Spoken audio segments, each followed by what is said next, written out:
For all I've seen within and without Africa, and in books internationally, most of those teaching African traditional religion are Christians. Even the name African traditional religion was coined by a Methodist priest, Reverend Dr. E.G. Parinda. And you can see that probably because he was a Methodist, some of those who became his students were Methodists. For instance, Emmanuel Bolaji Idowu, E.B. Idowu, Professor Emmanuel Bolaji Idowu of blessed memory, J.S. Mbiti, John S. Mbiti from Kenya of blessed memory. Joseph Omoshade Awolalu was an Anglican venerable. Professor Peter Adelumola Dokpamu was an Anglican, a knight. He was not a priest like some of us, but a knight in the Anglican Church. He also now of blessed memory. And if you, as I say, if you look internationally, buy books internationally, go to conferences internationally, look to institutions internationally, you are going to find Christians teaching African traditional religion, Christian professors. And the bottom line is that their sympathy, their ultimate sympathy, is not for African traditional religion, but for Christianity. So it should not be surprising that they demonize African traditional religion. It's something deliberate. It's a conspiracy. It's not an accident. And so calling African divinities gods, goddesses, or deities is not accidental. It's deliberate. To demonize and denigrate African traditional religion as polytheistic. Whereas traditional Africans don't have big or small God. God is unique. Whatever name they call God in traditional Africa, for all we have read in books and in interactions across Africa, there is no people who have any other thing called God than God. So there's no small God or big God in traditional Africa. And if you want to know that it is a conspiracy, I can give it to you black and white. Go and read Olodumare, God in Yoruba Belief by Professor Emmanuel Bolaji Idowu, God in Yoruba Belief. You will see in it where Idowu refers to the Yoruba divinities as ministers of Olodumare. That is the chapter, that's the title of one or two chapters. He calls the divinities the ministers of Olodumare in that book, Olodumare, God in Yoruba Belief. He has one or two, I think like two chapters called the ministers of Olodumare, referring to the divinities. But when he wrote his book, African Traditional Religion, a Definition, he changed the language to suit their favoritism for Christianity in line with the conspiracy.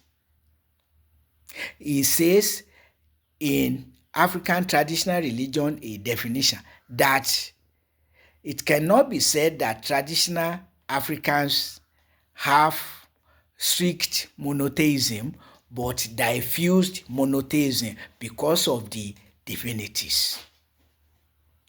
So if you have said the divinities are ministers of Olodumare, how do they turn to what will make God not to be unique? But as I said, the divinities, African divinities, are deliberately referred to as gods, even though there is no African people who have any other thing called by whatever name is given to the supreme being. No.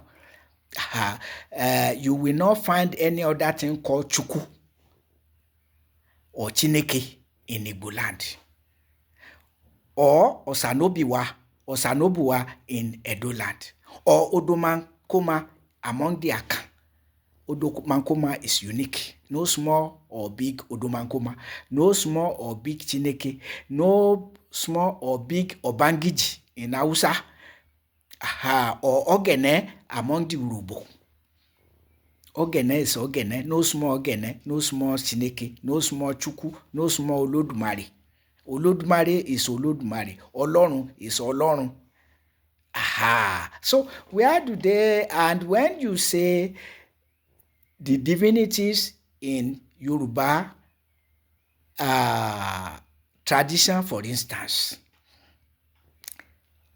they are called Orisha, meaning those chosen by Ori, the supreme head of creation. They are not called Olorun Kekere or Olorun Eke, as Christians have come to call them, or Olorun Kekere. No. There's no meaning in any African language that we know.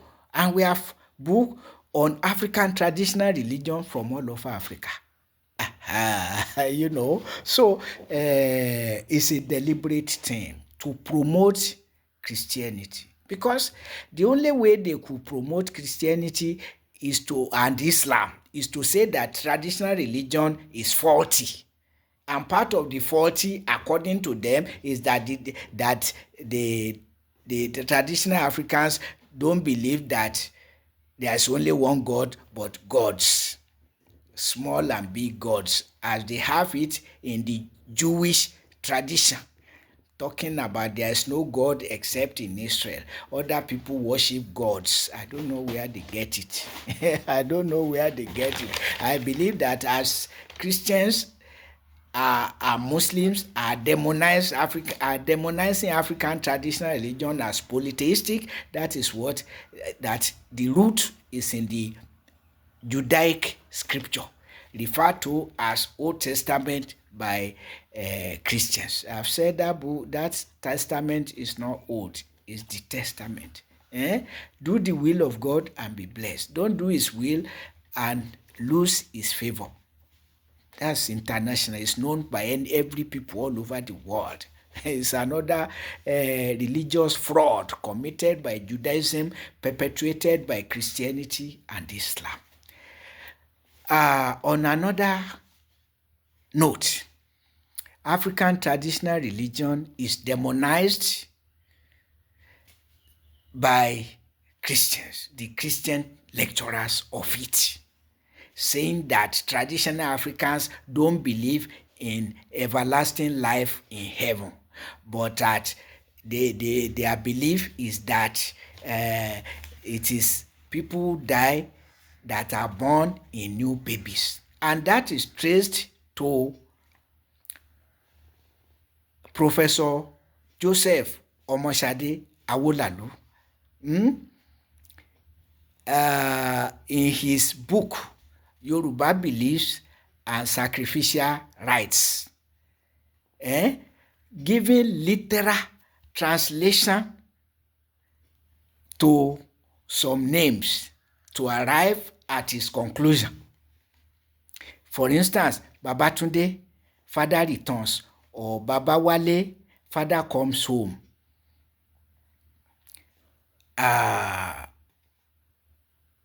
But These are names given to male children born when grandfather dies or died, and not for any other thing than born when grandfather died. Babatunde, Babarinde, Babawale.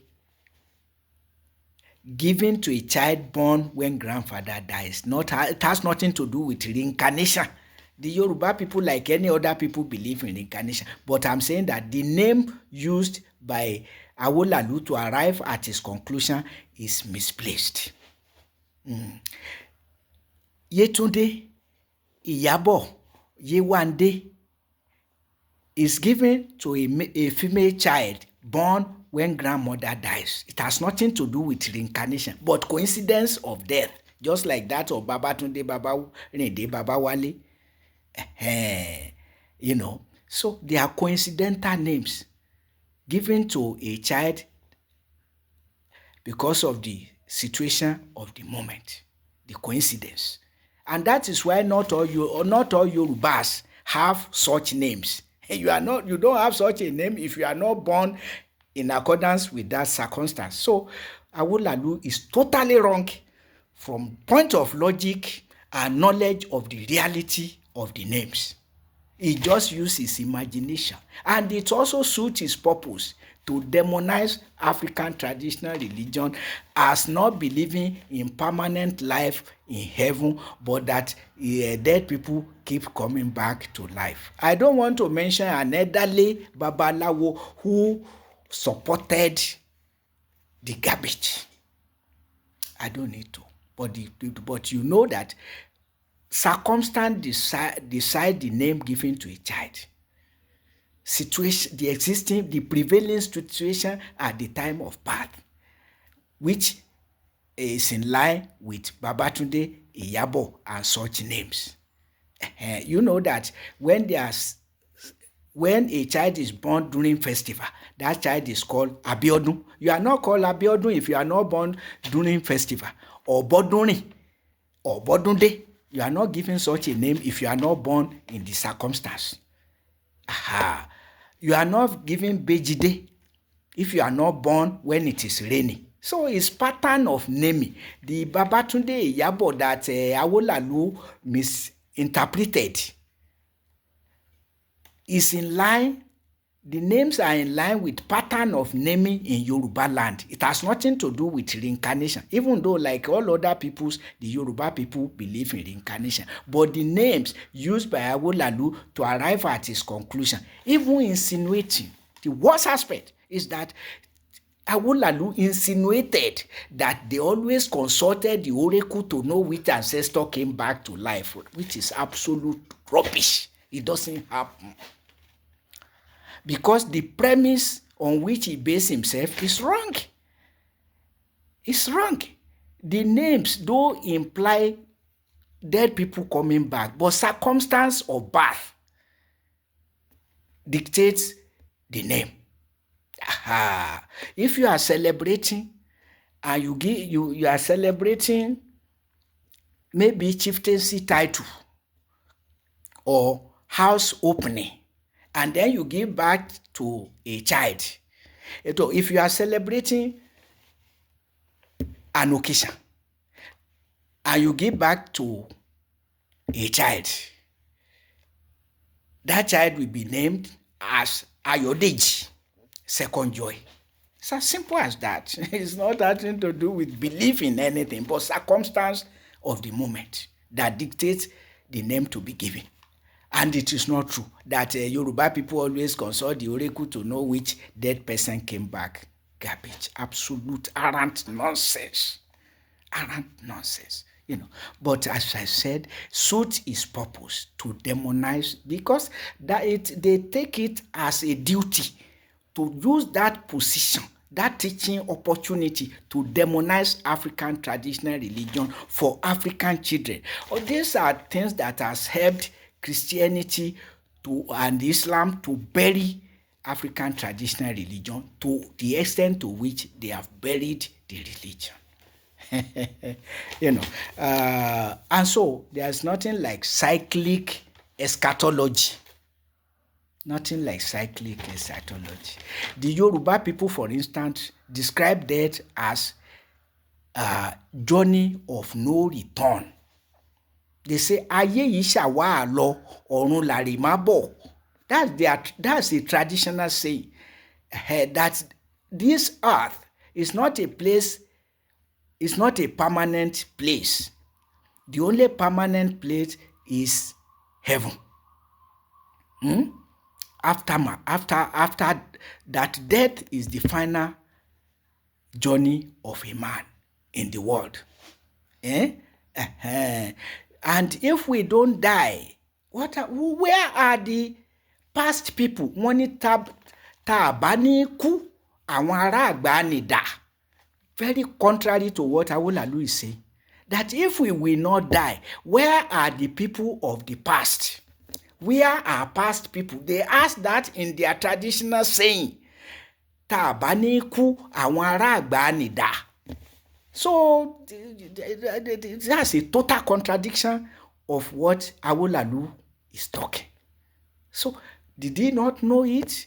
Did he do his PhD outside of Yoruba land where he had no access to research and only use his imagination to say that because of Babatunde Iyabo, this is what the people believe without knowing the reality of the names or what? But as I said, whatever it is, it suits the conspiracy against African traditional religion being perpetrated by Christian professors of the religion internationally. Forget about Harvard. Go there. Those teaching it are Christians, and they know their tradition and their purpose. So Western education, if it is called Boko Haram, that is part of it. Deliberate falsification of African traditional religion, calling the dog a bad name to get it hanged. But if you say you are religionists of God and you are doing this, where is your godliness? Where is your godliness? Jesus says is the way of truth and life, meaning saying truth brings everlasting life. So where is your everlasting life? If you are decidedly using your opportune position in academics to demonize other people's religion to promote your own religion of God. So that is all about that. In African Traditional Religion Information Center, we want to look at these issues critically and objectively, not to paint anything in a color it does not belong.